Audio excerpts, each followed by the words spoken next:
Gad, it's so great to have you on the Cain Podcast. I feel like this has been a long time coming. And I think it's important that I have you on this day where, like Don McLean famously saying about the day the music died, talking about the plane crash of Buddy Holly and the Big Bopper and Richie Valens. I get you on the day that science died. I get you on the day that Dr. Anthony Fauci retires, not just as a man of science, but as science. Indeed. Well, yesterday, I don't know if you saw, I put out a short clip where I was explaining how distraught I was that science had died. I'm really out of a career now because I don't know how to move forward. So I'm thinking of opening up a falafel stand, given that I'm from the Middle East. What do you think? You think it's a promising career move? No, I have a better suggestion for you. In the modern age of quote unquote science, one only has to proclaim themselves to be the inheritor of science. So the really only question is, who is your competition and who inherits the mantle of science? In all seriousness, or sticking to the progressive, narrative? I think you should do it both ways because unfortunately the progressive narrative is taken serious. There will be an inheritor to Dr. Anthony Fauci, someone who can proclaim themselves to be the voice of science. And I think we should really begin to answer the question, who? Right. So if we're sticking to the progressive narrative, it'll probably be Francis Collins, who's the head of, I can't remember which, maybe the NIH or whatever. He's the evangelical Christian who's into evolution, but also thinks that it was all due to, some religious reason that evolution is the way that it is. So it could be Francis Collins if we're doing the kind of booga booga stuff. If we're doing real stuff, there are all kinds of colleagues that I know really well in evolutionary theory that would certainly, fill the shoes of Dr. Fauci well. There are tons of bright academics, but regrettably, as you know, if you've read my book, academia is both a great place where super bright people are, but it's also a horrible place where all the stupid ideas come from. Yes, and so before we move on to diagnosing our problems and also projecting the future, I do want to attempt to diagnose the past. And so I'm going to ask you this as a multiple choice, but you can answer it however you like. How do you diagnose Dr. Anthony Fauci? A megalomaniac, a typical bureaucrat, a complete fraud? Diagnose Fauci. Okay, well, I won't do it multiple choice because there has to be an all of the above option, which you didn't cover. I do think he's a megalomaniac. I do think that he is a bureaucrat. I think he is an ideologue. One of the things that's beautiful about science, Will, of course, if it's practiced properly, is that it should be immune to personal biases, political biases, our identities. That's what makes science the epistemological liberator that it should be. So I think he's all of those things. I'm not sure that he's a fraud in the sense that, I want to try to be charitable and to say that he never set out to uniquely try to destroy things, but I think he is a megalomaniac. I think he is full of himself. And of course, people who are full of themselves are seldom going to admit when they make faults. For most of us, it's difficult to anchor ourselves away from a position. So if you're a narcissist, if you're a megalomaniac, you're certainly not going to have epistemic humility. So I don't think he's diabolical, but I think he certainly is a megalomaniac. Am I being too charitable? Epistemic. Well, let's find out. Let's explore it. Explain epistemic humility.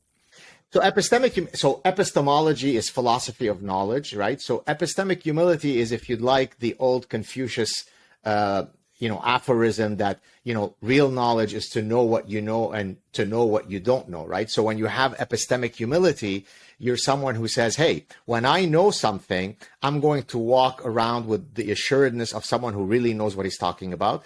But when I don't know something, I have the humility to say, frankly, Will, that's simply above my pay grade. I don't know about that. And I'd like to think that I live my life very much according to those edicts. And maybe that's why I've never gotten into trouble, even though a lot of people have tried to cancel me. Because when I walk into a room and I take a position on some evolutionary psychology issue, good luck to you if you want to debate me, because I've crossed all my T's and dotted all my I's. But if you were to ask me, Will, hey, how has the legalization of marijuana been in Canada, economically, politically, socially? my answer would be, Will, I simply don't know enough about this to pronounce a valid position. So I think that's what, regrettably, Fauci doesn't have. Gad, I know this about you. I know that you're an atheist. I am a seeker of truth, which I think involves faith. I was reading a book recently, and it was by Tim Keller, who is a pastor of some controversy because he has taken at various times political stances. But he has a book on the concept of wisdom, and in it, he was talking about the difference between knowledge and wisdom. And they are two very different concepts. And as you're describing epistemic humility, what you're really describing to me in some essence is, yes, self-awareness. Can I always be able to diagnose myself first? What's motivating me? What are the extents of my knowledge? But when I think about Fauci, this may have been a human being, and we're going to find the answer to your question of whether or not you're being charitable. But this may have been a human being who is drenched in knowledge, but totally lacking in wisdom.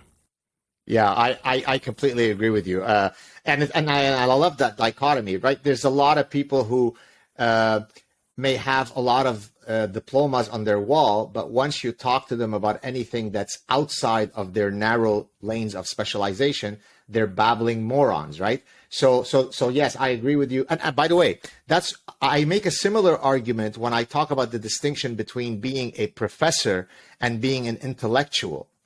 You'd like to think that professors are all intellectuals, but regrettably, many professors are anything but intellectual. They know their incredibly narrow areas of specialization, but once you ask them to pronounce reasoned and measured positions on other topics, suddenly they become bumbling idiots. And so I completely take your point that there's a clear distinction between knowledge and wisdom. Right on. So, and I think this is an opportunity I want to take up on a door you've opened about academia now twice. And I'm going to be real with you. So, I'm battling two different tensions, cultural inertias. One is the fact that the path to success, the easy way to go with the flow, to float down the stream of not just American culture, but Western culture, is to get higher education, is to go to college, perhaps get a doctorate, get a graduate degree. And I have two sons who are approaching, they're transitioning. One of them's in middle school. One of them is just started high school. But there's another side of me that's saying, A, why is that the path to success? B, is that truly the path to great knowledge? As I look at professors, not unlike you just described, it no longer seems a path for education and wisdom. It seems like a path for indoctrination. The mindset and the attitude of the professor, as at least popularly projected today, is don't question me. Don't question science. Don't question these conclusions. It seems the opposite of what I would want to send my sons to actually become not just a successful person in this world, but a person of wisdom. Right. Look, I agree that our universities have regrettably become centers of indoctrination and activism, but it would be remiss of me to say also that there aren't all of these great, wonderful breakthroughs that come out of academia, right? The old expression, don't throw the baby with the bathwater. Overall, universities are still wonderful places of higher learning. I think the challenge is to know how to navigate through the minefields of BS so that your two sons can hopefully have a very good education. And by the way, I distinguish between having an education so that you can have a good job versus having an education for no other reason than the intrinsic beauty of, becoming a knowledgeable and wise person. I'll give you a great story. I just had this gentleman on my show a few days ago. I haven't yet posted it on my channel. Manfred Steiner is a gentleman who obtained his MD in 1955 at the University of Vienna. He's now 90 years old. On his way of becoming a hematologist, a blood disorder physician, he picked up a PhD in biochemistry at MIT in 1967, around the time that I was born. He retires from medicine in the year 2000 when he's 70 years old. Just this past fall, he graduated with his second PhD in physics from Brown University. Now, he didn't do it because he's hoping to get a career in physics. He's 90 years old, but he is the true intellectual. He's the true scholar because he's doing it for no other reason than for the love of learning. So I think that's what I would inculcate your sons with, which is, yes, universities are still wonderful places, but be careful to not take, underwater feminist dance therapy classes, right? Take cognitive science, take mathematics, take neuroscience, right? Take the serious topics that, while you can still be parasitized by bad ideas, there is at least a bit more inoculation against the bullshit when you're dealing with these fields. Oh, let me follow up on this then. I love this. And you're someone steeped in academic culture, so you can be sort of our tour guide through what, from the outside and the decades that have passed since I've been inside academia, looks like it's turned into a dark forest of nothing but a lack of wisdom and full of indoctrination. So first, on the practical application of the education, I like that you set that aside. Here's why. That's the popular inertia of our culture. You must get a college degree to get a high-earning job. I reject the premise, especially when it is set against the cost-benefit analysis, meaning literally $75,000 a year is what you're going to pay. That's a private institution. A public institution is probably going to be closer to $30,000 a year. And you have to offset that against what you could earn going to, say, a trade school or whatever it may be. You have to be smart about that risk-reward analysis. And that's quantifiable. That's literally quantifiable. But on the other side of it, what you just laid out, the love of education and a thirst for knowledge and simply the value of being educated, I want you to be my tour guide, because there's part of me, again, that knows you're right. There's another part of me that says, can't you get that with a lifelong love of reading and a library card?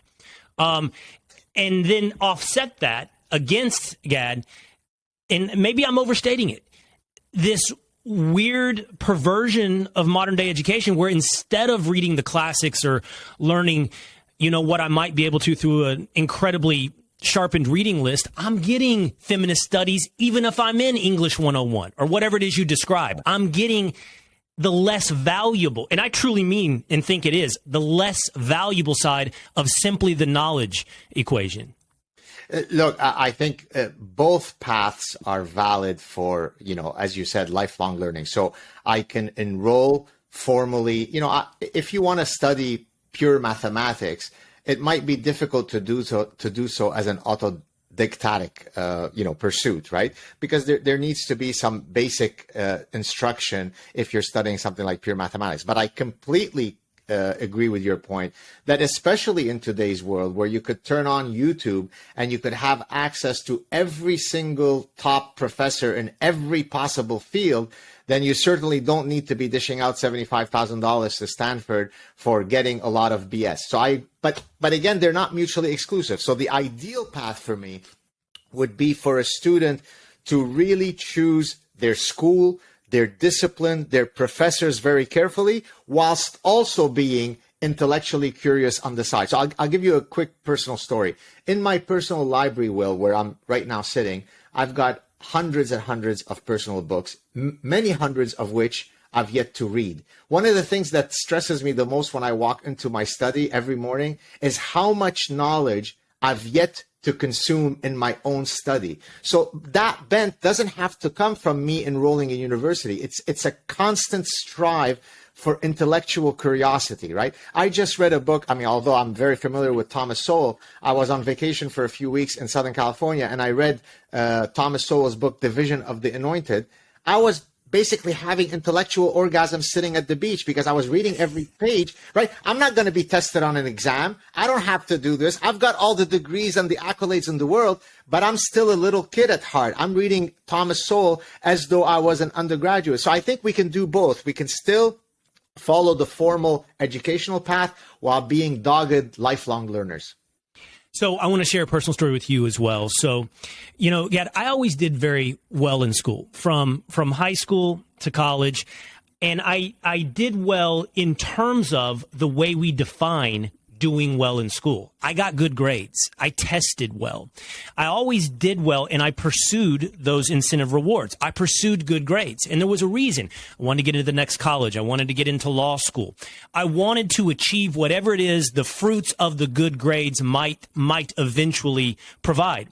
But here's what happened when I got to law school, Gad. I all of a sudden got to a place where I didn't care about the fruit. So in other words, the reason that someone in law school really pursues law review or very good grades is so that they can get a clerkship and a job at a big law firm and get paid a lot of money right out of law school. I didn't care. I didn't want that job. I knew what my path, or at that time, I thought I knew what my path might be, and it did not include that. So I stopped trying to be the best grade earner in class, and I just went to law school. I didn't mail it in. I'm not telling you I got lazy and said, who cares if I get an F? But I started enjoying the education for the sake of the education. And interestingly, I learned more than I ever did when I was getting A's or 95s or whatever the metric was. And it started, honestly, at that point, my lifelong love of learning. After law school, I continued to learn, where I think I at least know a lot of acquaintances and friends who were high achievers in school, but kind of stopped after school was over, reading and learning. And I had just begun. And that's not to say, anything positive about Will. I'm just thinking out loud that the love of learning itself is something that you find untethered to formal education. But I hear you, there are some paths, mathematics, engineering, whatever it may be, that still require us to err on the side of formal education.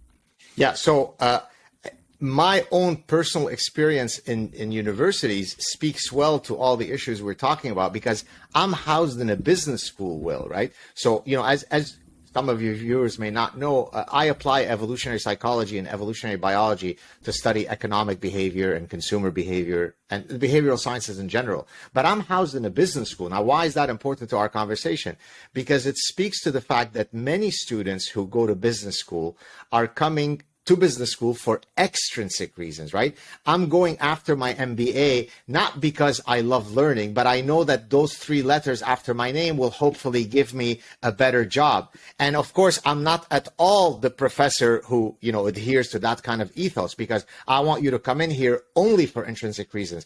And so in a sense, it's a greater challenge for me to inculcate my students with simply the pure love of learning when they are coming to a professional school like the business school. And yet, if I can be immodest and toot my own horn, I think that overall I'm able to flip them from being largely driven by extrinsic motives to, by the end of the course, they're only driven by the fact that their minds were blown away by all this evolutionary psychology stuff. So it's doable even to the most extrinsically motivated students.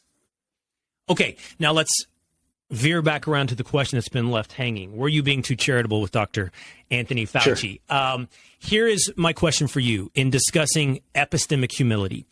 Do you think when Dr. Anthony Fauci says, well, that was the best that we could do with what we knew at the time, and science changes, do you think his evolving opinions, as explained through the lens of we were learning on the fly, is epistemic humility? I mean, if you look at it just on its own merits, it seems like, yes, he's looking around, waiting for incoming evidence to come in. And if that evidence seems to be contrary to his current position, he's updating his beliefs. So from a purely, if you're looking at it from 30,000 feet up, it seems like he is. But you could tell, though, that through his hubris, right, his truly delusions of grandeur, that he was playing a script there, right? He was just saying the things he had to say, because I never got the sense that he was truly contrite whenever he got something wrong, right? I mean, think about weather forecasters. They always get everything incorrectly. Think about economists, Nobel Prize economists. They get things all the time incorrectly. Regrettably, we might have to add now epidemiologists to that list, because they constantly pontificate all sorts of predictions and they're consistently wrong. And yet it seems as though they never have their tails between their legs after they have been proven wrong. Like, for example, climate alarmists, right? It's been 40, 50 years. We've got until next Tuesday and we're going to all die. That doesn't happen. Well, we just revise it to another alarmist screaming match. So I think that he said the right thing, but I'm not sure that he truly meant it. Why is that, Gad, in terms, look, we're talking about Dr. Anthony Fauci, but in one way, I think Fauci is right. We are actually talking about science, because whether or not he is science, he certainly became the symbol of science. And what I mean by that is science seemed to follow his ethos, his attitude, his personification. Science has put itself beyond question. Now, when I say science, of course, there's no such thing as quote unquote science. There's a scientific community. There's the process of science. And there are those who would call themselves scientists. It seems, Gad, that there is, if not a majority, how about a very relevant minority who now think science is above question, whatever the consensus may be, as defined by the consensus, right? Whatever that may be is beyond question, beyond reproach, beyond rebuttal. And so when Dr. Anthony Fauci says, I am science, what's the difference in what he's saying in that climate scientist at MIT or at Harvard? What's the difference in that and the medical journals across the world that are saying, no chance that coronavirus came out of a lab? And those are just two examples, because we could come up with not dozens, but hundreds of examples where science has put itself beyond question. Look, whenever he says, I am science, or these are things that are above, debate, you couldn't be more anti-scientific than that, right? The difference between religious dogma and scientific truths is that religious dogma are revealed truths, right? My book is the right book, and it says the right thing because it's in my book. Shut up, Rube, and believe, right? That's the domain of religion. The difference, the schism between religion and science is that even the most fundamentally accepted and proved points in science are only called provisionally true.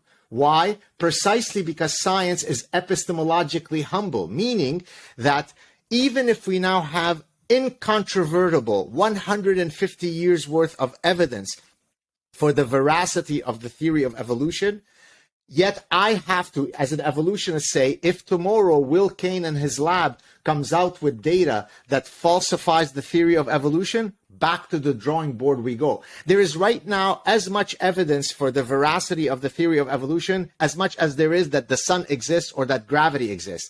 But we always have to be humble enough to say, wait till tomorrow if new data. So this whole idea that it's settled science, the minute that you say the word settled science, I know you're a bullshitter and you're not a scientist, or certainly you don't understand what science is. Science is never settled. It's always evolving. It always changes. That which we thought was true 300 years ago by some of our greatest minds are no longer held to be true. So Anthony Fauci is full of doo-doo.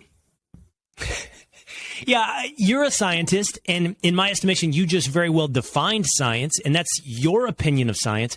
But again, Gad, it seems like right now that your opinion of this humility of science isn't the consensus when it comes to conclusions of science. Because I think we're getting this whole authoritarian bent, right? I mean, let me analogize. Lysenkoism, in case some of your followers may not know what this is, was a theory that was espoused by Lysenko, who was the head of science under Stalin, whereby he argued that the basic laws of genetics, which are absolutely, correct and veridical, were wrong because somehow they did not adhere to Marxist philosophy. So he espoused an alternative theory called Lysenkoism, whereby they would develop their agricultural program as scientists along the lines of Lysenkoism. Well, that led to the death of 20 to 30 million people. Now, these were ostensibly scientists, but because they were parasitized by political ideologies, whereby their political ideologies superseded science, we ended up with this tragedy in the Soviet Union. So again, science by definition has to be humble. Yes, when I've got certain evidence in support of my theory, I'll walk with the swagger of someone who knows what they're talking about, but I always have an ear open to the possibility that tomorrow you might violate my ideas. And if so, I have to be honest and humble enough to go back to the drawing board. So this whole idea of settled science, it's nothing but the ugly nature of authoritarianism rearing its ugly head again.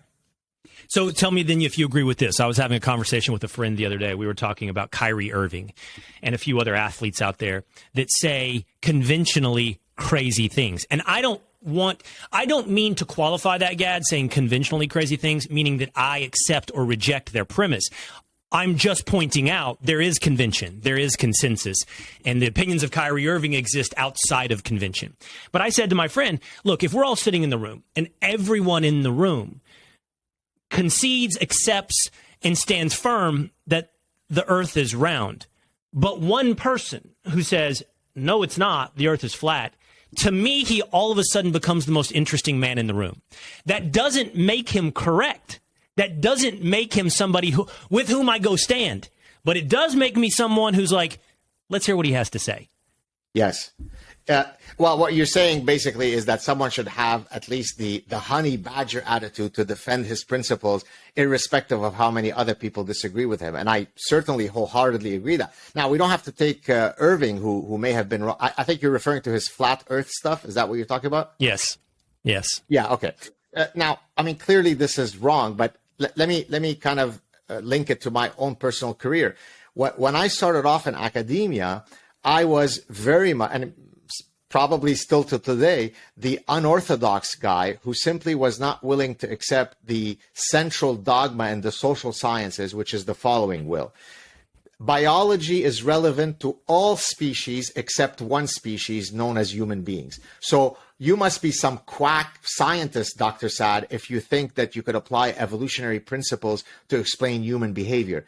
Evolution explains the behavior of the dog, the mosquito, the zebra. But surely you don't think criminal behavior or shopping behavior or mating behavior in the human context is driven by biology. Now, to the average person on the street, of course they would know that it's driven by biology. But amongst my colleagues in the ivory tower, I was an utter Nazi, right? A Jewish Nazi, by the way, right? So, because how could I be applying these vulgar evolutionary biological principles to a cultural animal like human beings? So I wholeheartedly respect exactly the same thing that you're respecting, which is the irreverence of falling prey to the herd mentality. If you've got strong positions that you can articulate and defend, do so. Yeah, and here's also why Kyrie Irving or Gad Saad at that point in history become interesting to me. It's because the number of categories that the herd has said this topic is off limits has multiplied by I don't know, by tenfold. It may start with, well, you can't deny gravity, but it has evolved into, how dare you question an election result? And again, that's not a particular story I am taking a position on, but I want to hear the case made. I don't want it censored off the internet. I don't want it being said it's a complete conspiracy theory and anyone who even listens to it is a rube and a conspiracy theorist. And those are only two examples because, like I said, what's happened is the category of topics with which we have said is beyond reproach has metastasized beyond science into social science, into the news cycle, to where now it's a very narrow bandwidth of thought that is actually acceptable and is considered beyond reproach.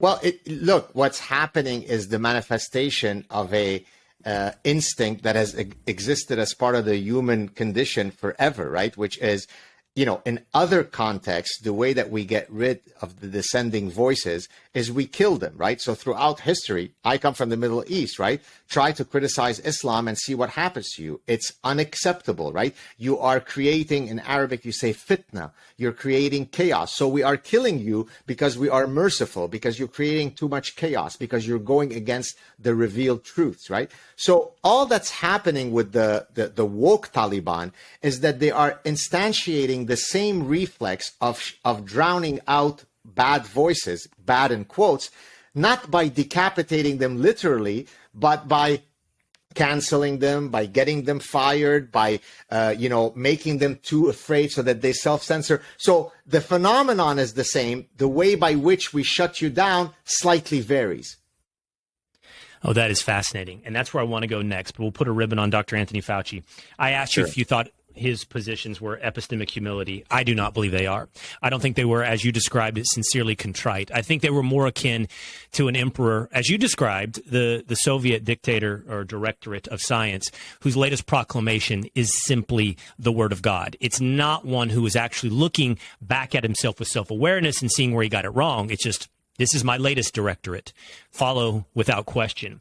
And so today what we have seen is Fauci step aside, which is truly a small moment of celebration. There should be moments of accountability moving forward. But I also will offer you where we start this conversation. It may be you, but somebody will replace him. You don't take down the emperor of science without another would-be emperor stepping up, and not without a population who has outsourced its own common sense to the emperors of science, looking for a new emperor. So we'll find it. There will be some new emperor of science.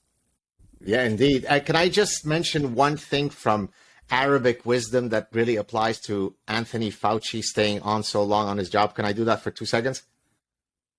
Please. Yeah. So yesterday when I did the clip on my channel, when I was, satirizing him leaving. So there's an expression in Arabic, which I'll say it in Arabic, but then I'll translate. طلعت ريحتك, which basically means your smell is coming out. It basically refers to someone who overextends their welcome. So for example, if I were to go to your house and, you expected the guests to leave by about 11 o'clock, but here we are at 2 o'clock. Your wife is tired, you're tired, you're kind of fidgety because I'm overextended. So the expression in Arabic would be, Gad's smell is starting to be pungent, which means basically you've overextended your welcome. Well, in the case of Anthony Fauci, there has never been a more, pungent odor. The guy has been in this position since the time of Hippocrates, the original Greek physician from ancient Greece. This guy's been in this position for like 3,000 years. So, and then I tried to break that down psychologically, and I argued that it's because he lacks shame, right? So when you have shame, it's proper etiquette. So I gave the example in Arabic culture. If I go to your house and I'm really hungry, but I came unexpected, and you ask me, well, hey, Gad, are you hungry? Would you like us to prepare you some food?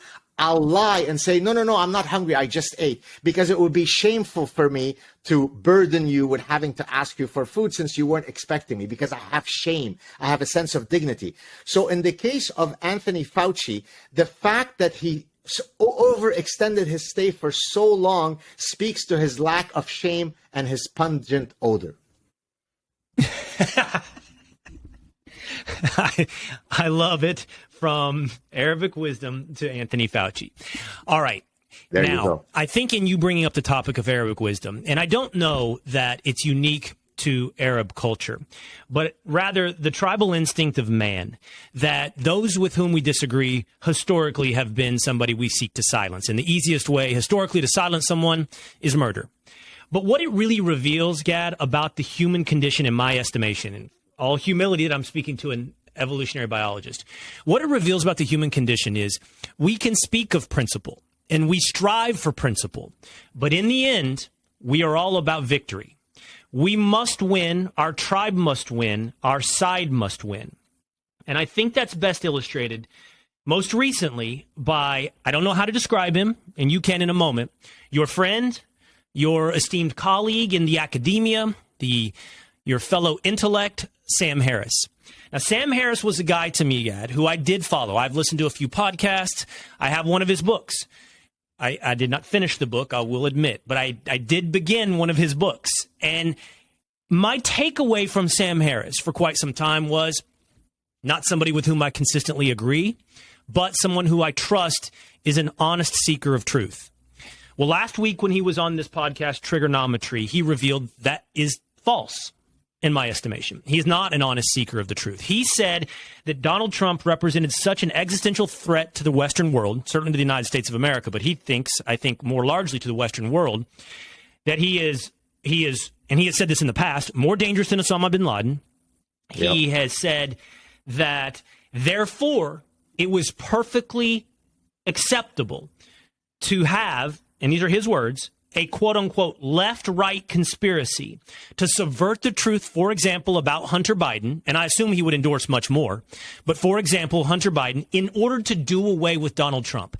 In other words, Gad, he said, it's perfectly fine to lie, steal, and cheat in order to accomplish victory. Back to that tribal instinct. If his vision of the world will win, then there really is no principle for Sam Harris. Yeah, so you're exactly right in your summary. So let me spend a few minutes explaining why what Sam said is so egregious. So in ethics, we have a distinction between two ethical systems. There's what's called deontological ethics, and there's what's called consequentialist ethics. So deontological ethics is when you have an absolute statement, an absolute truth. You can never lie.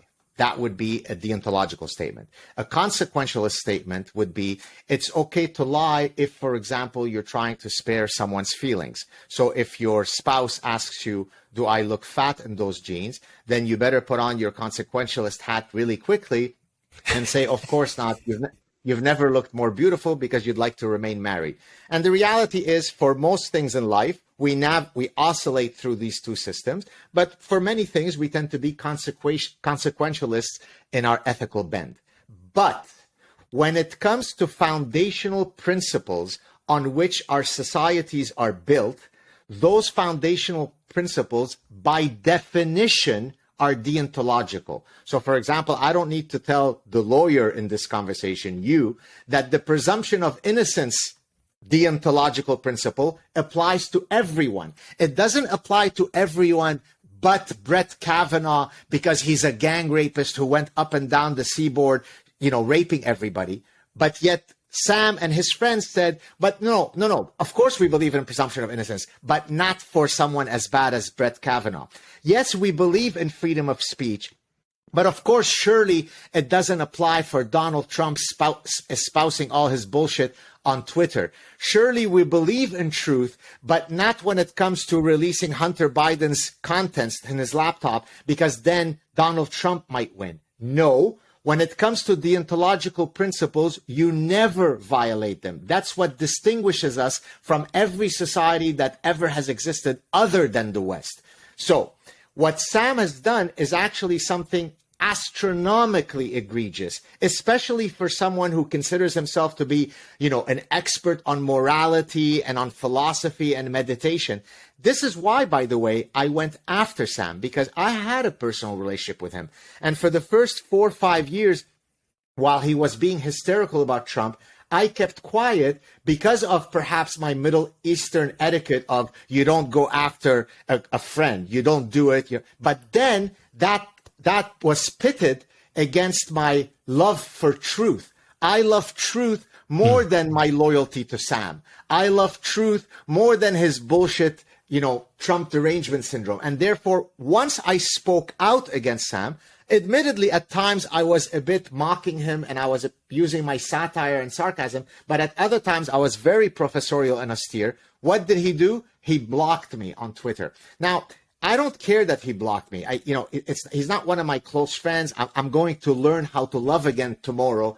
But that's not the point. Is it demonstrates that he's not a true, honest intellectual actor. Because if he were, he would have simply said, hey, Gad, you seem to have positions that you are strongly held that are different from mine. Hey, why don't you come on my show, or why don't I come on your show and let's hash them out? Instead, he ran away. So I agree with you that regrettably, Sam is not doing the right thing as far as I'm concerned. So you said something. I want to follow up. I have various pathways I want to follow in this part of our conversation, but I want to start with maybe the most challenging. Is Sam a fraud, or are we all frauds, Gad? And here's what I mean by that. You explain the difference between deontological principles and consequentialist principles. I wonder, once it all comes down to it, are we all consequentialists? And what I mean by that is what we described a moment ago. Historically, tribalistically, history is written by the victor. I think I have an increasing number of friends on the right who see that what they would describe as a rigged game, and understand that their opponent plays by no rules. In this part of our conversation, that would be translated as has no principle. Sam reveals himself as a man of no principle. And so what do you do when you fight an enemy that has no rule or you have no principle? Do you respond as someone who has their hands constrained in this war, who is constrained by their own principles, who is constrained by their own rules, or do you fight fire with fire? And now I'm telling you, I have a lot of friends who have arrived at the conclusion You can't win a war if only one side is playing by the rules. And so they have revealed themselves, and these are my friends, and we would have this conversation, as consequentialists. And I think they would tell themselves, I'll return to my principles, my deontological principles, after I win. So what I'm asking you is, are we all frauds? When it comes down to it, are we all consequentialists? So again, I think it depends on which principle you're willing to put on your consequentialist hat versus your deontological hat. I understand the pragmatism of your friend that's saying that, look, sometimes when you're playing a soccer match and you feign that you were tripped in the penalty box, and they call that good professionalism, right? It's a good way to fake so that your team could ultimately win, and that shouldn't be considered as cheating. Okay, we can debate that, but that would be part of consequentialism. But let me give you two examples of deontological pursuits that hopefully answer your question. Example one, I'm Jewish. Very Jewish. We escaped execution in the Middle East because we are Jews. So I'm very committed to my Jewish identity. Yet I support the right of Holocaust deniers to spew their bullshit. There is nothing that one can say that is more offensive than to deny the Holocaust. Number one, because it is so documented. What are you denying? It's like denying gravity. But number two, you're denying arguably the most grotesque period in history where an entire people were systematically erased like insignificant cockroaches. But yet, because I am a free speech absolutist, I have to now pit what your friends want, consequentialism, against my deontological principle, which is that in a free society, the most grotesque views have to be defended. So that's example one. Now, let me go back to the early 60s where do you want to say something, or can I go on with example two? Please go on. So the second example, also within the realm of the Holocaust, as you know, after the creation of the modern state of Israel in 1948, the Mossad had a dedicated team of folks who were hunting down Nazis. They were Nazi hunters. And at one point, Adolf Eichmann, who was one of the worst of the top echelon of Nazis, was found, I believe it was in Argentina. They sent out a Mossad team, and now the Mossad had one of two possibilities. They could put a bullet through his head, solve the problem, get back to Israel, and no one would ever know the difference. Or if they stay true to the deontological principle that even someone as grotesque as Adolf Eichmann deserves his day in court. So what did they do? Well, they, at great personal risk and great diplomatic risk, they had to find a way to smuggle Adolf Eichmann from Argentina back to Israel to try him, and then they hung him. So imagine the difference between the Mossad and Sam Harris. The Mossad said they're willing to take all risks for truly one of the worst historical figures ever in order to adhere to their deontological principles, whereas Sam Harris says, no, Donald Trump is so much worse than any Nazi. As a matter of fact, he's an asteroid that's hurling to Earth. He's an existential threat to humanity. So therefore, F you with your deontological principles. So to me, as a man of integrity, I don't give a shit that I used to have a friendship with Sam. Not that we were such good friends, but we knew each other. Truth is more important. So that's why I came out against him. Okay, I like your examples, your historical examples, but I'm willing to be persuaded. They don't quite satisfy my concern. So here's what I would describe, to pick up on your analogy. We're in a soccer game. We're both fans, by the way. I know that from social media. One team understands, and this isn't exactly on the nose, because what we're talking about with Sam is someone who literally said, I will break the rules. I will commit fraud. I will lie. I will cheat in order to stop Donald Trump. And for what it's worth, and I think this is always worth underlining, Sam's not a nobody, but Sam's not that big a deal. The problem is Sam said out loud what many others believe. And I know this because I've seen the former CIA director, Michael Hayden, in essence say that. I've seen him say there is nothing in his life more threatening than the Republican Party, the modern-day Republican Party. He puts it beyond, and you responded. I saw your response. Worse than Boko Haram and Al-Qaeda and ISIS. If that is their belief, they will break any rule. they will break any principle because the existence of humanity is at stake. And so back to your example of the soccer match, if only one side is willing to fall in the fake a trip, fake a fall in the penalty box in order to get a shot, right? But the other side is, for example, a bunch of Americans maybe who go, that's flopping. I never would. That's soft. I want to be tough. Nobody can knock me down. And those Americans wouldn't take the fall in the box and by extension wouldn't get the penalty shot. Then only one side is hamstringing themselves by integrity. One side will lose, almost certainly. Now, is it better to win with integrity? Obviously, but your percentages have been lowered, right? So what I'm getting at is, and again, I don't think I have signed up for this level of consequentialism, Gad, but I'm listening to those that have. Yeah. You can be that deontological principlist all the way to Loserville. That's what they would say. You must win. You must win so that your principles can win. Right. Look, you really are.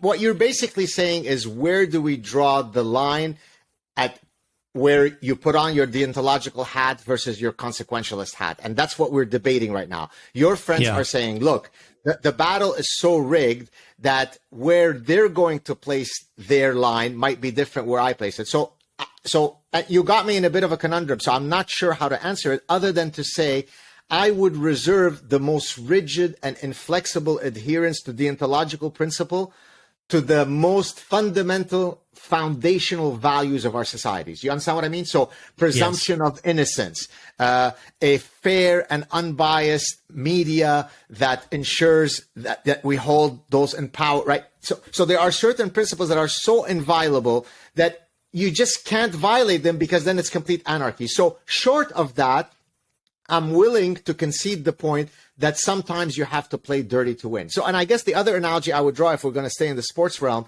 is the Tour de France, right? If you're going to be the one racer who's going to say, I will never dope, when you absolutely know that every single other racer is doping, then are you being silly in your deontological position? Because you're just wasting you're wasting your efforts. You're never going to beat the 800 other guys, all of whom are doping. So I get that pragmatism, but I must insist that there are some that are so fundamental to the functioning of our free societies that you could never violate them. And as a lawyer, surely you would agree that presumption of innocence has to never be violated, correct? I can't imagine the consequentialist scenario where it would be. And exactly. I appreciate your epistemic humility that I've pushed you into a corner where it's not easy to find your answer on the way out. If you will, I'm not sure this is a direct flow from our conversation, but I know you're a non-believer. And I told you that I'm a seeker, which means I have the humility of I think someone who has faith. I understand the humility in my faith. I'm going to give you the consequentialist argument for God for one moment.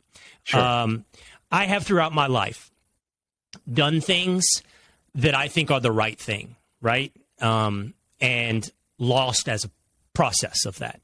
Live by virtue, don't see worldly rewards. And the only way that you can really continue to be a person of virtue when you think, either accurately or inaccurately, that the world doesn't reward your virtue and you see others filled with vice who win, the only way that you can really reconcile yourself to that is that you're not playing for earthly rewards, that you are doing this because it's the right thing to do. And not only will you sleep well at night, but that there is another place, there is another world where it's consequentialist. Those rewards are reaped. That's what a fantastic question you're posing, because that's the exact reason, one of the reasons why I'm not a non-believer. Because if I were virtuous, moral, punctilious in my moral scruples, because there is an extrinsic reason, because I know there is some higher power that's either going to reward me or punishes me, that actually diminishes my personal agency, because it says I'm doing it for extrinsic reasons. But if Will comes to me and says, God, why are you so honest as a non-believer? I say, because it's the absolute right thing to do, period. Then and I don't mean to toot my horn, that puts me on a much higher moral plane than being honest because I don't want to burn at the gates of hell, right? So and by the way, incidentally, I should mention that there are we may not want to go there, but there are very compelling evolutionary scientific arguments for why morality evolved. In other words, we don't need to put our moral compass and our moral calculus in the hands of a creator. In the exact same way that you and I have evolved our pancreas and our hearts and our opposable thumbs through the process of evolution, our moral calculus is also under the purview of evolutionary selection. So again, the idea that void of a higher creator, we would all be decapitating puppies and raping their headless corpse is simply false. I don't buy that premise. No, and I don't have the intellect for an immediate response to your very good response that to be virtuous for the sake of virtue is more virtuous than to be virtuous for the sake of reward. But my only quick response would be, what's it matter? If you're virtuous, you're virtuous. You've arrived at the same place. However you wanted to get there, you arrived at the same place. And that's why, by the way, I'm not nearly as hostile towards religiosity as some of my atheist friends, because I recognize that there is great functional value to being religious. As a matter of fact, it may make many of your listeners happy, what I'm about to say next. I think that the default value of humans is to be believers. I think it's very atypical for someone to say, I'm not going to take the insurance policy of being religious. Religiosity brings me great solace, right? Life is full of vagaries. Life is full of vicissitudes that are otherwise difficult to explain. Why did this beautiful 4-year-old child get cancer and God wasn't around? Well, it's because he wants to call his angels closer to him. So religion offers me all sorts of solace that otherwise a godless world would appear more brutal. So I understand the value of religion, and that's why I give it a pass to some extent. But if I'm putting on my purist hat, I say believing in a wrong idea, even if it gives me functional value, is the wrong thing to do. So I'm torn. I can understand why people are religious. I'm not religious myself. Although, as I said, I'm very Jewish. What does that mean? In religion, there are great wisdoms that could still be construed as perfectly earthly, and yet we can benefit from them, right? Jesus has said wonderful things, and I could read those things and be inspired by them, even as a Jewish person, and not think that he's the Son of God that came from an immaculate conception, right? So I can still see great value in religion without couching it in supernatural language. Yeah. I think I'm going to give credit. I think it was Christopher Hitchens who once wrote a book called, or not Christopher Hitchens, Christopher Buckley, who once wrote a book called I Don't Believe in Atheists. And I think he said in that book, for example, this won't be exact, but you don't know many people that have taken to reading Sam Harris at the deathbed of their father. You know, exactly. There's an emptiness that otherwise, as you point out, religion provides solace. But I want to move forward somewhat. Back to Sam Harris. What happened? Trump derangement syndrome? What happened for him to reveal himself? And by the way, you're a non-believer. He's a non-believer. Surely I wouldn't find some tape of you talking about, we have all these telescopes. Where's heaven? We haven't located heaven. That's on that same podcast, Gad. I can't believe this is Sam, who I thought was an intelligent human being. Like, surely, Sam, you don't think if we just get the right technological telescope, we can find heaven. But my point is, I thought this was a man at least of intellect. What happened? So I think, and forgive me, I don't mean to be plugging my book, but in the Parasitic Mind, I talk about these set of idea pathogens that all were promulgated and spawned at the universities that then make their way out into every nook and cranny of society. And what the case of Sam Harris shows, that you could be a very intelligent person, a sophisticated person, a well-reasoned person, and that doesn't inoculate you against a given parasite. So in the case of Sam, Trump is that parasite. It, as the internet, trolls say, it broke his brain. Now, what I can answer you, if you'd like, is why the Trump parasite is the specific one that broke Sam's brain. And when I say Sam, I don't just mean Sam, because nearly every single colleague of mine in academia is just some version of Sam. Taller, shorter, fatter, thinner, male, woman. But they're all Sam. They're all, right? That's why I created the satirical series where I hide under my desk, because I am mocking that hysteria. So why is it that Trump broke their brain? So what I argue in the Parasitic Mind is because he is not an existential threat, but an existential aesthetic injury to them, to their existence. Why? Barack Obama is tall. He has a radiant smile. He has a mellifluous voice. So it might be the case that every single syllable that he utters is complete, utter, vacuous bullshit, but my God, does he look good. On the other hand, Donald Trump is an overweight ogre. He speaks like a cantankerous asshole. He's obnoxious. He's rude. He's got the elocution of a bully. Therefore, he disgusts me. How could we be the anointed one? How could we be the superior class when such a gauche ogre could ascend to the highest position?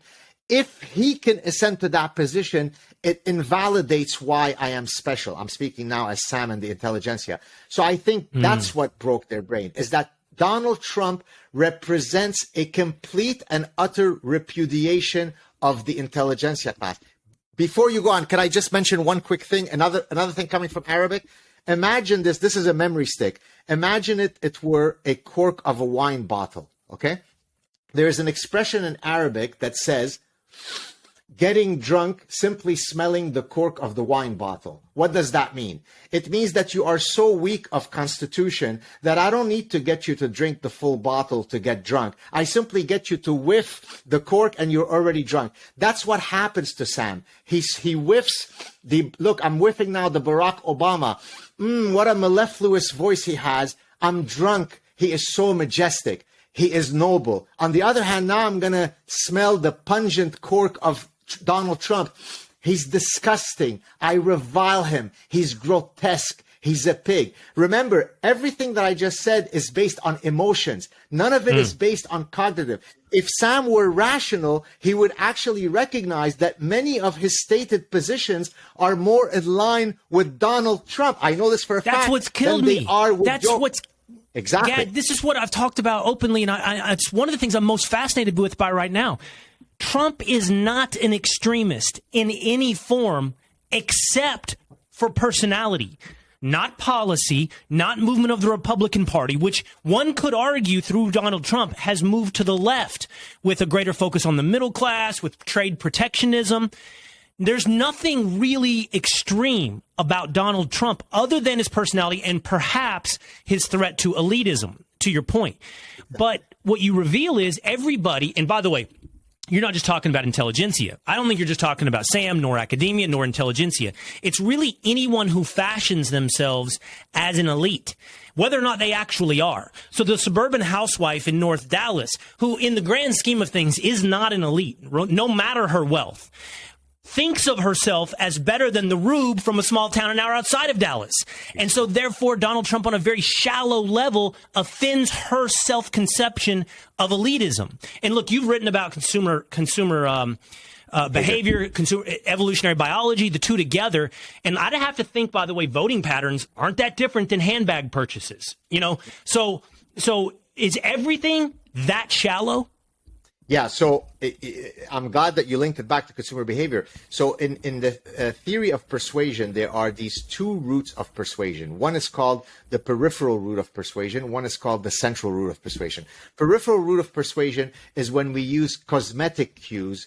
Cosmetic, not in the sense of cosmetic, meaning like peripheral. Like, for example, if I want to convince you to buy this perfume, I don't tell you, here are the 17 biophysiological reasons that Harvard said you should buy this perfume. That wouldn't fly. Instead, what I do is I show you a sexy girl on a horse with her hair flowing, and then I just say, mystère, right? I give you some fancy name, and hopefully that. Now, here what I'm doing is I'm triggering your peripheral root of persuasion. On the other hand, if I want to convince you, here are the 17 reasons why you should invest in my hedge fund, I can't give you a sexy girl on a horse. I have to give you actual cognitive reasons why you should choose my particular hedge fund, right? So just like the ontological versus consequentialist, we all sometimes fall prey to peripheral cues, and sometimes we activate our cognitive systems.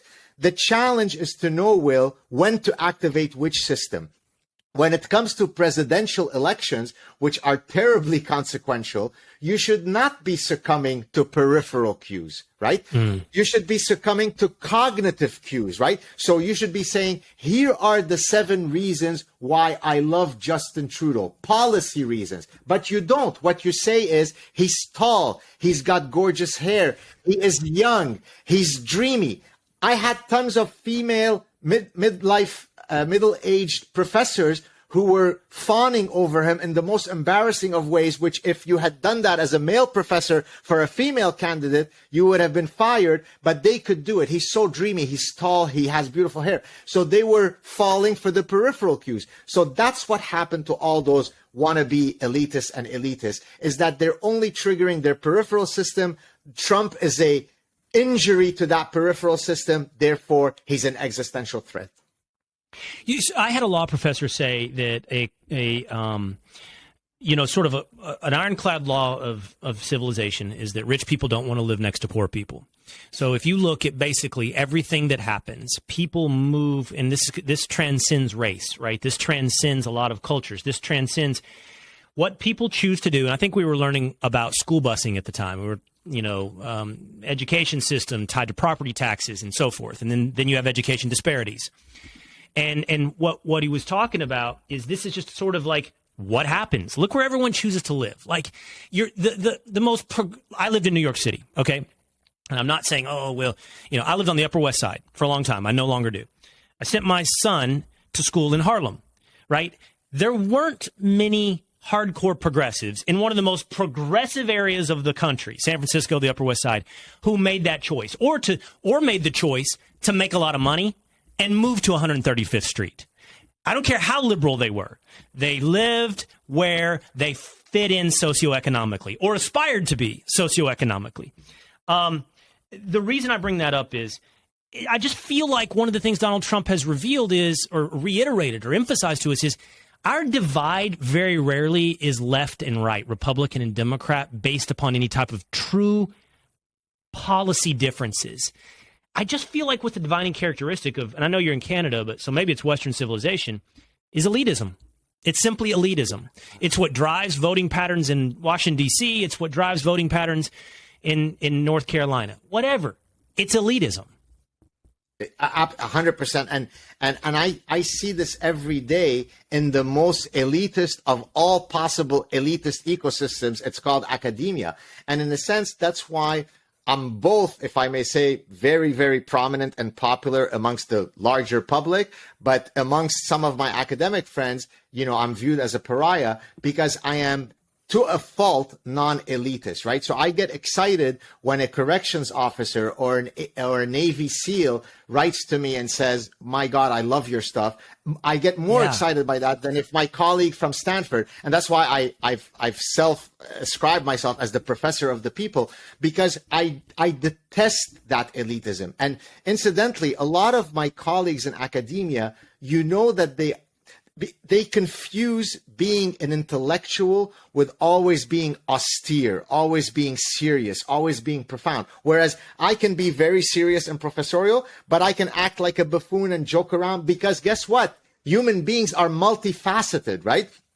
When I tuck my children to bed, I'm very loving. If you mug me in a dark alley, I'm very violent.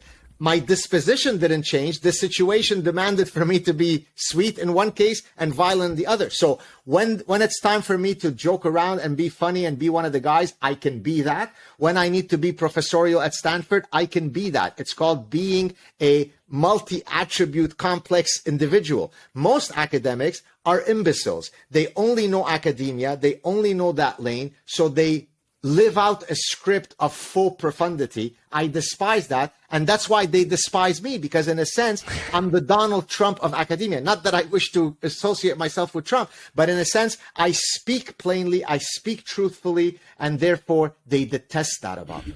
Do you know what I think the better parallel might be for you than Donald Trump? It could be actually Tucker Carlson. And I think Tucker would own this in and of himself. Tucker was grown up in elite cultures. I think that's fair to say, yes. Which he and I haven't had that conversation. But his ultimate sin is to reject that culture.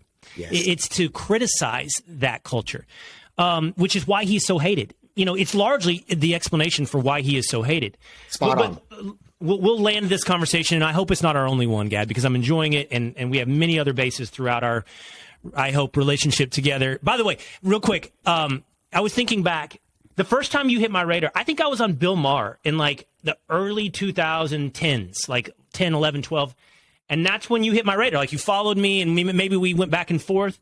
But it took us, what has it been? A decade, let's say that, to have a full conversation together.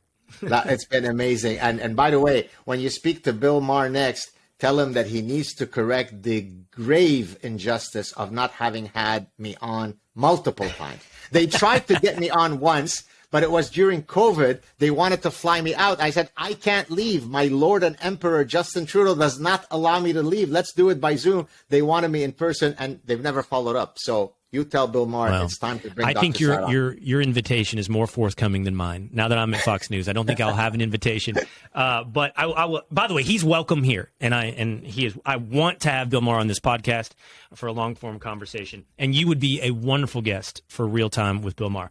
Let's land with this final question, because we have talked about deontological versus consequentialism. We've talked about Trump derangement syndrome. We've talked about elitism. Do you think? How do you explain? We are doing a good job, I think an accurate job of explaining the negative reaction to Donald Trump. Can you, in a really profound way, an accurate way, of course, describe or diagnose the positive reaction to Donald Trump? Why is he loved? I think because it appears as though he speaks for the common person. Even though he's a billionaire, he doesn't come across as a haughty elitist, right? As a champagne socialist, a Malibu hood rat, and so on. So many of the people, bond with that easy speak that he has, which of course then the elitists hate precisely because of that easy speak. Number one. Number two, I think that he's got many policies that are well in line with the great majority of Americans, right? Having strong borders, having lower taxes, having less governmental intrusions, right? So if you forget about the bicoastal elites, I think most people resonate with that message. So for those reasons, and also I think the fact that he's a honey badger, right? If you remember, Will, in chapter 8 of the Parasitic Mind, I talk about activate your inner honey badger. Now, the reason why I use the honey badger imagery is because the honey badger has been ranked as the most ferocious of all animals. It's the size of a small dog, and yet it is so fierce that it could withstand an attack of 6 adult lions. I say 6 because there's a clip on YouTube where you can see one honey badger fighting against all 6 lions. Well, imagine what Donald Trump has done every single day when he was fighting all of the infrastructures, institutions that were constantly coming after him. So even if you hate Donald Trump, you have to say, God damn, this guy has one hell of a, constitution to withstand all this. So for all of these reasons, I think he resonates with people. But I should add, and I'm not saying this as kind of a throwaway qualifier, I do think that he's got many personality faults that are quite detestable, right? I do think that if people were able to get to him and convince him that to be a bit more presidential, he could still be a honey badger, but not as cantankerous, not as vulgar, not going back and forth on Twitter because it diminishes his position as president. If there was a way for people to convince him to do that, we probably wouldn't have had today Joe Biden as president.